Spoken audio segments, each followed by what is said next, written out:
Θα μάθεις να λες ως εδώ, καλό μου. Περήφανα ακόμα και όταν τρέμουν τα πόδια σου.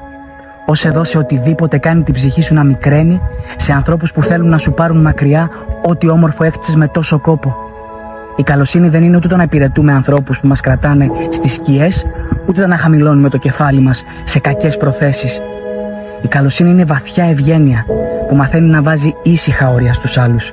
Καλοσύνη είναι η αγνότερη ποιότητά μας, αλλά όχι η εκμετάλλευσή της από κανέναν, μ' ακούς? Αυτό είναι.